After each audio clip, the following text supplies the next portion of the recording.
Hey guys, welcome back to Tears of the Storm. Today I'd like to bring you a high-level, high MMR game on Shire. This is Shire, the map. For those of you who don't know, at intervals during the map, this shrine and this shrine, which we're looking at the top and bottom of the map, will activate. These become control points, much like watchtowers or whatever. They take a little bit longer to grab than watchtowers do. Once you grab them, you gain small vision around the area and control of that watchtower. Once one team gains control of both watchtowers, the middle shrine or dragon becomes active. One member of the team that controls it can then click the dragon, and after a few seconds of channeling the wind-up time, the dragon will be released, and the dragon has incredible pushing power. So, on the blue team, we will have Abathur, Murky, Tyrande, Jaina, and Mirrodin. On the red team, we have Zagara, Lost Vikings, Joanna, Illidan, and Rhaegar. To start things off, looks like the Vikings are going to go in one lane, as opposed to, without Olaf, who's going to go in mid lane, just for the extra soaking, and allows Joanna to roam if she wants to. In the top lane, we're going to have Jaina for the blue team. In the mid lane, looks like we're going to have Mirrodin and Tyrande, maybe with Abathur just providing a little bit more soaking experience. In the bottom lane, we're going to have Murky, Tyrande with Illidan, Rhaegar, and Zagara. So it looks like, to start with, it doesn't matter if Murky dies, I'm probably going to miss a few Murky deaths. Good kill!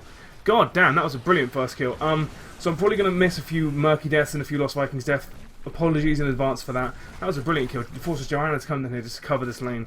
Now, things to keep in mind is that Murky has incredible pushing potential. Murky will push a lane to death, even against Zagara.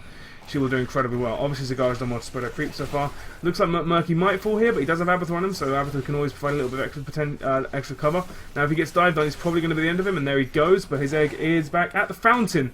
That's an oversight from the Murky. Should have moved his egg up before. Oh well, it just means that his Tyrande is going to be one man down for a few more seconds longer than would have felt comfortable, I suppose is the best way of putting that. So it looks like the red team are going to send 4 players down to the bottom to make sure that they grab the Moon Shrine. Meanwhile, Jaina's going to be able to hold Jaina with the help of Abathur. He's probably going to kill Balog here, and he's going to be able to hold the top shrine pretty easily. The red team are going to have to push this lane just to make this 4-man and 1 lane worse. Although you have to remember this, and you have to keep this in mind quite a lot, that the Vikings are going to be able to soak both other lanes with a lot of ease. So you're not going to see them develop a significant experience deficit. Eric dies. They're one of the Lost Vikings. That means that top lane for a few seconds is going to miss out on soaking. Illidan dies again with a little bit. Rhaegar's getting focused down here. Rhaegar needs to go Ghost Wolf. Just about makes it. And stun will kill him. Doesn't have a stun, unfortunately. Mirrodin's probably going to die with the overextend. That's why he didn't overextend, kid. Joanna with the good condemned there. Murky holding his own very, very well. Rhaegar's going to go back.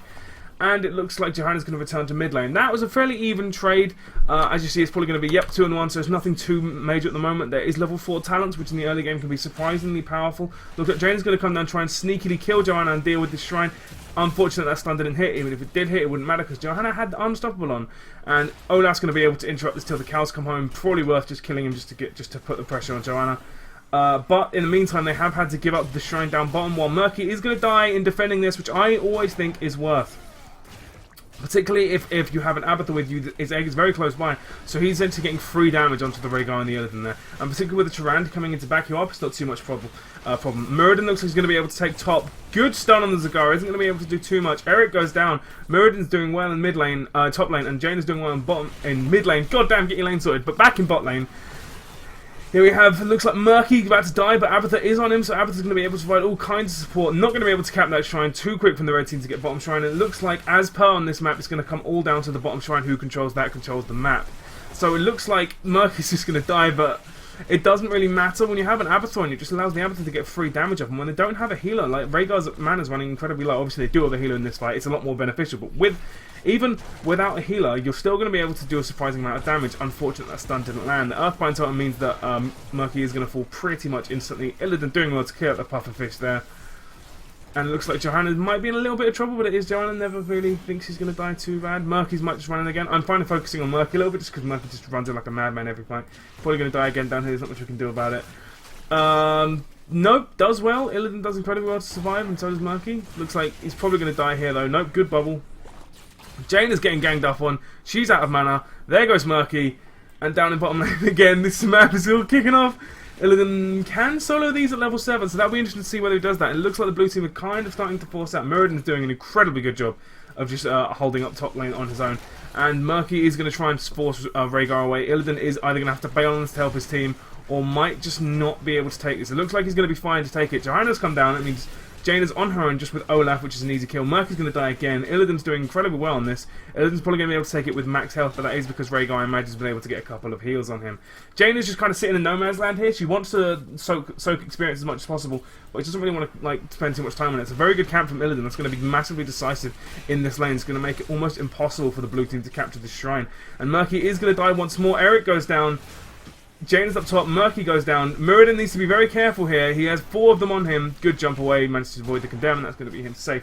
Jaina up top, doing well to hold the shrine, just clearing all the lanes, keeping that experience together. This is very, very good from the blue team to make sure they don't spiral out of control. After losing a few kills with the Lost Vikings, it can be very, very quick that you just spiral out of control. Muradin doesn't want to engage this too hard. Yep, very good, just run away. Let's go back to the lanes, maybe kill Olaf, maybe put a little bit of pressure on. Needs to be careful if he gets caught up by a condemn, which looks like he's going to be, but he manages to get away quick. Murky dies once more. Rhaegar caps the shrine he's already got, and Illidan's just going back to jungling. Very, very good from the Illidan, I think. You're not really going to get anywhere at this stage in the game. You find yourself in a surprisingly kind of locked stalemate. Oh, looks like Jaina needs to be careful and take out this Eric. Meanwhile, Tyrann's pushing out on Rhaegar. They have both shrines. Muradin has good cover on it, and I do imagine Jaina will be able to get top shrine without too much trouble. Yep, there she goes. Eric is going to have to run the long way around. Shouldn't be too much of a problem. Rhaegar is just always has some heal, has some regen on it, which is just so useful to have. Muradin versus Olaf. Muradin manages to sneak it. Olaf should have interrupted that. Murky goes down, and so does someone from the Lost Vikings. Meanwhile, Abatha's pushing out. Very interesting, and the red team are going to have to come back and defend this. They luckily do have a lot of ammo, but the Dragon Knight will just shred through those cannons like it's no one's business. Now, I do like this from Jaina, and I will like it from the other ones as well if they manage to stay in. Unfortunately, she has been caught out, so she needs to be incredibly good here, otherwise Illidan is just going to get a free kill. And it looks like Illidan is going to be able to pick up this kill without too much trouble. Oh, Abatha with the save. Is it enough? It looks not quite there, and the cannons are too good. Oh, it's a good dive away. It's all kicking off. They don't really want to chase Illidan down too hard. Is the kick going to be enough? No. He gets away with a sliver, whatever, of health. And Zagara is just going to sit back in mid lane. Looks like Rhaegar.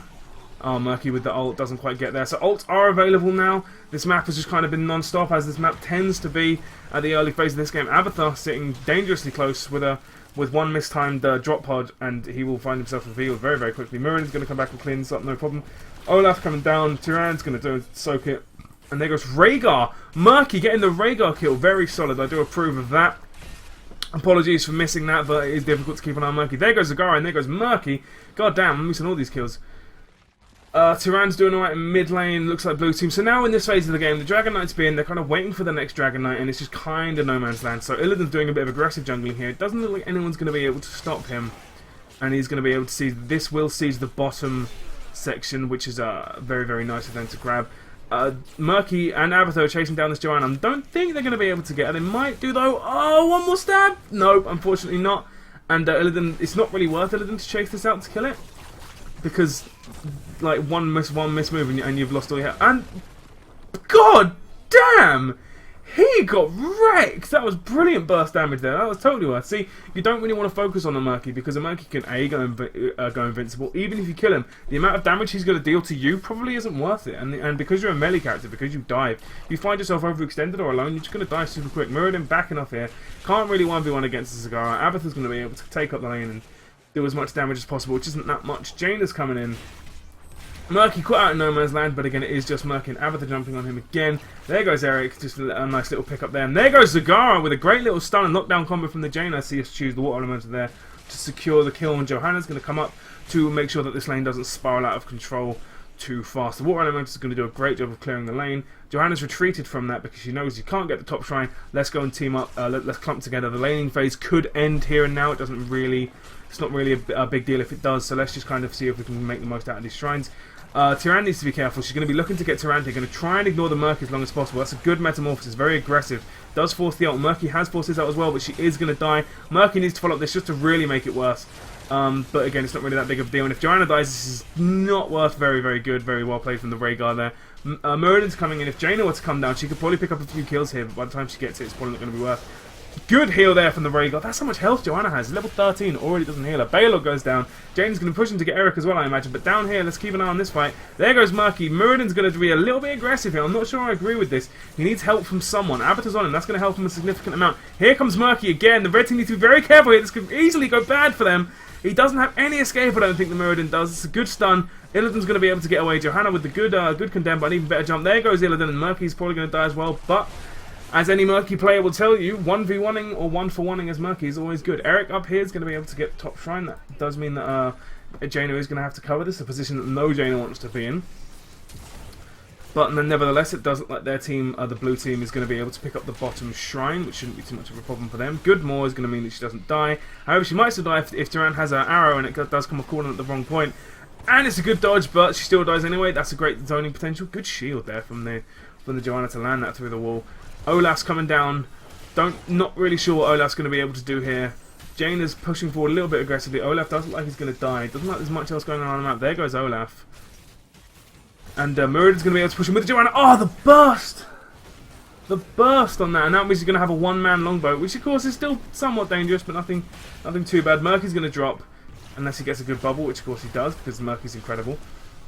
And it looks like the red team are just going to have to force too many abilities for them to be comfortable just to defend this.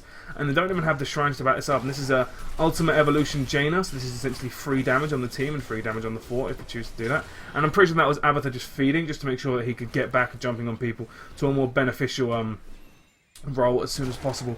Rhaegar needs to be careful here. He can be caught out very quickly by a stun and a blow-up combo. However, I do approve of the Earthbind Totem with the lightning shot, just stop them getting. There goes Turan. Looks like Turan's going to die unless she gets a good heal. Good stun. Maybe not. She does manage to get away with a good heal on herself with Muradin backing up. Again, Illidan needs to be careful here.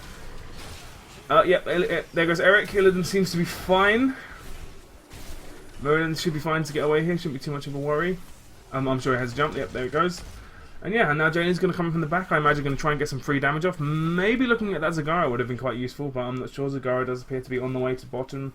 Sorry, Rhaegar and Illidan appear to be on the way to bottom. Zagara appears to be on the way to top, along with a few of the Vikings. So I would imagine the blue team are going to give this up and just fight for the next few seconds before they really pick their next move.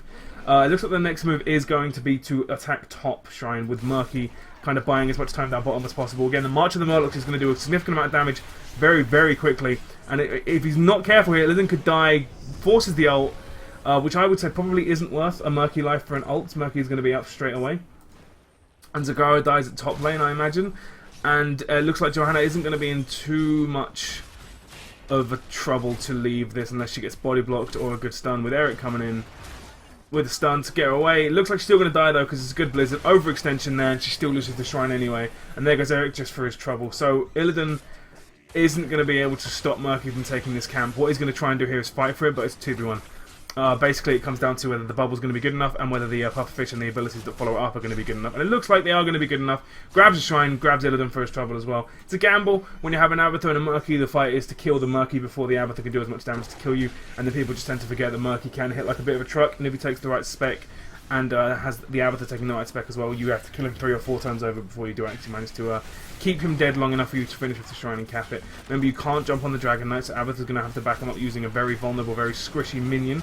Meanwhile, Muradin is going to be pushing top, and the Dragon Knight is probably just going to be trying to get these cannon towers down. Remember, that Knight camp that we just saw being taken is going to push bottom, so there is going to be a lot of damage heading up there very, very soon. The Dragon Knight's going to try and get as many towers as possible, just really trying to get as much of an experience as possible. The Vikings are not in a good spot here. Neither is Joanna. Joanna's probably going to die just for her trouble. And Rhaegar forced to use ult on himself, which is never a good spot to be in. Illidan here isn't really in that good of a spot. Without a tank to back him up, he can't really do that much. And especially against a team like Murky and Jaina, the lockdown is just too much. And Turan just follow it up with the heals. It just makes it very difficult for Illidan to do anything. 3-man devouring Maw. That's going to be very useful. Turan again manages to avoid it. Does she get the last shot off? No. Unfortunately, Abathur wasn't quick enough. I don't think it was in range either. But you never know. Murky just going to be annoying and tank the turret for as long as possible and then heal up to max because he's Murky. There's Pufferfish down. Abathur again on the Murky, just making it incredibly annoying for anyone to deal with him. Looks like they've dealt with him pretty well. Abathur again just soaking in top lane. Soaking now is completely useless, so now it is just all about team fighting. Bubble won't be up for a couple of seconds. I imagine it will be up very soon, but not yet. And I don't really know, there it is, and I don't really know what else Murky can really do here. He's taking the March of the Murlocs, which of course is exceptional for pushing, but means that he can't really do much in kind of these awkward situations where you're 1v5, which of course you can normally do as other Murky. You can do the Pufferfish, then kill it. Looks like Murky's trying to go after Lost Vikings. Illidan's overextended massively. He has to use the Metamorphosis to get away. That's not very good, and that lets blue team go. Blue team pop Avatar. March of the Murlocs has been blown up. Joanna's trying to do as much as she can. Olaf died. Illidan has just been focused down. Joanna doesn't really get that much. There goes Rhaegar as well. Zagara doesn't appear to be in a very good spot. Sitting in the Pufferfish might die for a trouble here. Joanna, don't know why she's charging in. She's going to die. You've got a 3-man, 2-man, a longbow of some description. It's going to do a fair amount of damage. It is unstoppable. The good stun, good water elemental, and that's going to blow them up. And I think that they do have enough time to close out here. If they rush the core with the few minions that they have, they might have enough time just to close out the game here. It's going to be very close. The person who's going to have to cover it is going to be Illidan, and that's not a very good spot you want to be in. And I'm not even sure he's going to have enough time. It's 10 seconds. It's falling 10 seconds. I think this is going to be the end of the game right here. And I think where the blue team played better was the Murky managed to just really deal as much damage as get as much value out of Passerby. Now I know value is a very Hearthstone-y concept, but value can happen in Heroes of the Storm as well. Value is when you do more damage to them than they do to you in the long term. And a couple of dragons that they managed to get off of that in the mid game because of the pressure and because of the value that the Murky and other players managed to gather in bottom lane, forcing ults, forcing retreats, capping mercenary camps. The Illidan did a very good job of getting mercenary camps in the early game, but the blue team just dealt with them straight away. They were like, right, we're going to buy a little bit of time, we're going to deal with these. We're going to have Muradin and Jaina, who are very good at dealing with people one-on-one, take top shrine and just hold it, and the red team didn't really exploit that quick enough. So I think that was very well played from the blue team. Wouldn't call it a steamroll, I would call it a perfect storm where you kill everyone and then you have just enough time to end the game up before anyone comes back. As you see, there was 2 people alive and 2 people about to come up. 10 more seconds. If the keep had slightly more health, if the dragon hadn't been able to do as much damage, they probably would have been able to extend the game a little bit more. And on a map like this, it really doesn't take that much to come back and win the game in one play. So anyway, that was a very good game, I think. If anyone is interested, I know I'm probably not the best caster out there, but if you do want me to cover your replay or to cover your event or something like that, please let me know. I'm always up for doing it. Thanks for watching, guys, and I'll see you next time.